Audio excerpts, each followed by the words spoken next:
Hey guys, today I'm here with my friend JK Molina, and we're going to be talking about a lot of things, but we're going to focus on how folks can build a personal brand. So, how agency owners, how e commerce brands, how SaaS owners can build their personal brand. And then also, too, how freelancers and agencies, whether you're in e commerce, SaaS, doesn't matter the space, can land clients.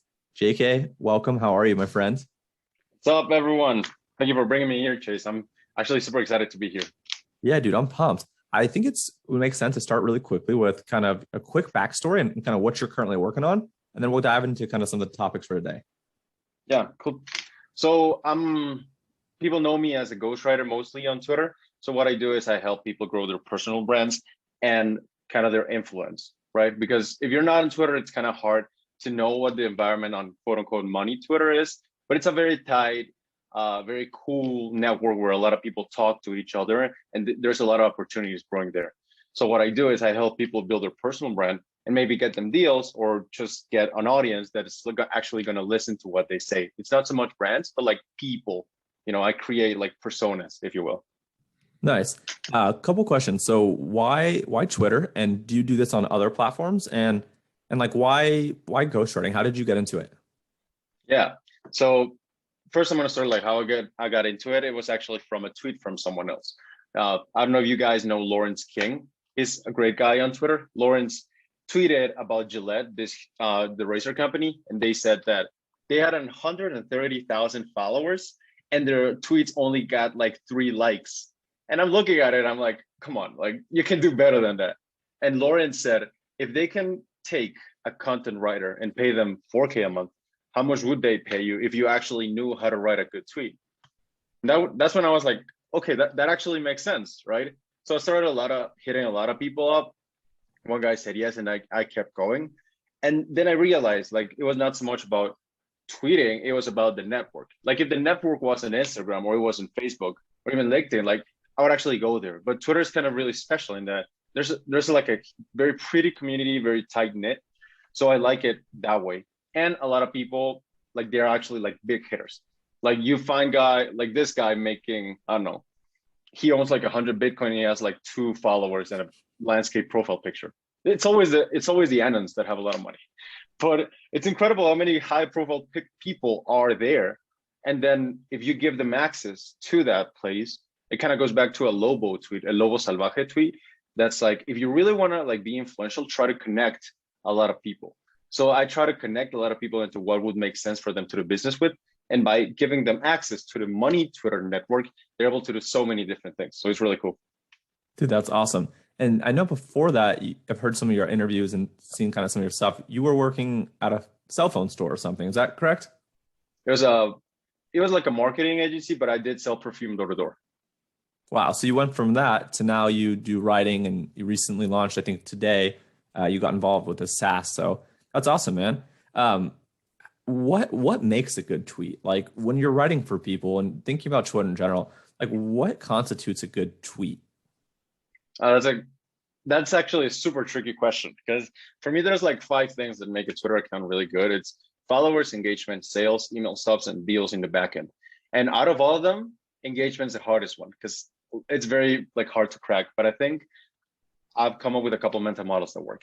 The first one is every time you see a viral tweet or a tweet that does well, you want to study why that did well. So then you can study 2 things. You can study formats and wordplay, like, okay, maybe they did this alliteration and maybe they're comparing something, which is, in my opinion, the wrong way to look at it.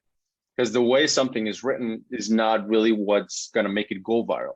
It's like the idea, the essence of the tweet, which is actually the thing that you should actually be studying, which is what's going on behind. So, for example, you've seen a lot of tweets that say, I'd rather be, I don't know, I'd rather be making 50K a year working for myself than 100K a year working for someone else. And there's 2 ways to look at it. The first one would be, oh, maybe I can just tweak the numbers and tweet it, and it might work. But what you're really seeing behind the tweet is they're talking about how wealth and freedom that is valued more than money. And when you see the idea behind it, you see, dude, everybody talks about wealth and freedom. Another thing, like the system's wrong. Maybe they'll criticize something and it's not that exact something. It's that kind of like pride you feel when you're like, okay, I'm going like against the system. I'm doing something different. So once you understand what's the idea behind it, I have this like phrase that I go by when I write, which is Twitter's just saying one thing 1,000 different ways. And I have a library, dude, like what, maybe it's like tens of thousands at this point of viral tweets that I just see and think, what's behind this? How can I tweak it? Like, is there a memory that this triggers? Is there a quote that I remember when I see this? And when you combine your direct experience with the idea and the soul of the tweet, like great things start to happen. I think that's how you do it. You go over the soul of the idea, like the soul of the tweet, and then you come up with a unique experience. You combine it, you create something completely new. Wow, I love it. I got a bunch of questions. One of the first ones that comes to mind is like, when you think about someone starting on Twitter or someone on Twitter, is it better to go niche? So for example, right, like most of what I talk about is e-commerce, email marketing, or is it better to be more general and focus just on e-commerce or SaaS or whatever it might be? Do you prefer clients that you work with, or do you prefer to recommend people go niche, or can someone go general and do just as well? Yeah, I actually was like at crossroads with that question. As I heard a Matthew Kovac interview when he said, would you rather be known as, you don't want to be known in the beginning as the guy that knows about wine. You want to be known at the beginning as the guy that knows about French wine from Paris that's white and that's from the harvest of 76. So you want to be very niche. And once you're really good at one thing, you can kind of go into other places, because once you're really good at one thing, you kind of say another thing and people automatically say like, oh yeah, that's true. Or they're like, oh yeah, I believe him because he's already done all this credibility in one thing. So I think it's better to start small, be really, really good at one thing, and then you kind of can expand and explore. The one thing I would say that never compromise would be to your personality. And that's very big. And that's a lot of critiques when it comes to like quote unquote platitude accounts. They're like, oh, they have no personality. And what they don't realize is we all tweet platitudes. Like every tweet is based on a platitude, right? But the difference is some people show who's the guy behind it. So one, like to answer your question, I think it's better to start very niche, very like specific, but also like add your unique thing. What makes you different? So for example, my main language is Spanish. I always speak Spanish. So maybe I'll add a Spanish word in there. Maybe I'll add a picture of like my coffee and my views because my country has a lot of mountains. So that adds to the guy behind the account. That for me, that's how I look at it. Amazing. Another question kind of related to that is, be yourself in terms of Chase being Chase, or be anonymous for someone like Wiz. Would you recommend someone be kind of the face and who they are, or be anonymous? Does it matter? I think so. I think when you show your face, you have more leverage. I do think so, which is why I don't show my face a lot. Well, maybe sometimes, while I'm doing it right now, right? But before I wasn't really comfortable with it. But I would understand why you wouldn't want to do it. Because let's say, for example, Rogue Wealth. I don't know if you guys know Rogue Wealth. Like he obviously can show his face because he has a successful online business, but he's in Venezuela. So it's a very complicated situation, right? But let's say for the vast majority of this, you're living a like safe place. If you want leverage, I would recommend showing your face. And if not showing your face, I show my back in my profile picture, but have a name behind it. Don't stand up for a concept, because it's very different. Like for you, for example, you wouldn't want to be like email marketing, I don't know, tips. You'd like to be Chase Diamond email marketing, right? Yep. But it doesn't really matter like your face or what you're showing, as long as you're someone. I think that's the answer. Yeah, that's a great point. Appreciate that. So going back to you personally, so you've been on Twitter, you have a following, you now have like a newsletter, some paid communities, you have some courses, you've done some SaaS. Like, how do you think about starting to monetize Twitter? Do you think about like when someone has a certain amount of followers, when they have a certain amount of email subscribers, like when did you start introducing courses and paid newsletters and these types of things? And when do you recommend that other people think to start monetizing their Twitter? Yeah. So I think there's two ways to go about it. One is monetizing by selling actual services and coaching and high ticket, and the other one's products, at least on this place. So I would recommend, if you're launching products, like you just launched your thing, right? So if you were launching your products, I think wait at least like what's the 5K, but 5K is just kind of the arbitrary number. The way I would actually think about when to launch a product is when people started asking you questions. So I launched like a monetization guide. So I'm like, a lot of people were asking me like, yeah, I'm growing on Twitter, I'm doing this thing, but like, how do you actually make money out of it? And I got a lot of DMs. So when people start asking you stuff, that's like them telling you what they want, what they would pay for, right? Well, not pay for, but what they want. And then if you want to like actually sell your service, let's say you're a freelancer, right? Let's say you know email marketing and you want to get clients, that you could start at zero followers. I've seen literally people with 0 followers get Twitter ghostwriting clients, which for me is amazing. I'm like, oh my God, you absolutely nailed it. But if you really want to get clients, I think there's a good strategy here. So I'll assume you guys like want to get those kind of clients, and then we can go into personal brands. But let's say if you want to get clients, is there's always there's like a secret sauce that you use, like the unique mechanism that you do. Maybe you did something from a client from A to B, you took them, there's a testimonial over there, right? So Twitter audiences are very warm. They don't really need a lot of copywriting, a lot of convincing, which why you can see a lot of products with bad copy convert really well, because they're not really there for the product, they're really there for the creator. Yeah. So when it comes to you, maybe you could think about, okay, what have I done for clients? Maybe I've taken them from X to Y. Maybe they left me a great testimonial, or maybe I doubled something on their page, whatever. And then you write a thread about that thing. So how I took a client from X to Y in 3 months, and then you add a little bit of sauce, you write how you did it, and in the end, you always add a CTA, something so people can follow you, something people that can DM you. When it comes, threads are like many tweets together, but I see it in 3 places, like 3 parts. Number 1 is the headline, which I think is the most important one, because you want to stop the scroll. That's what gets people to read. And the second most important one is the CTA, because that's what gets people to act. I would dedicate 90% of my time writing the headline and the last CTA, and 10% writing the actual thread, because writing that sees what you really want is people to stop, read it, and then act. So what would you do? You would say every week you'll post a little thread.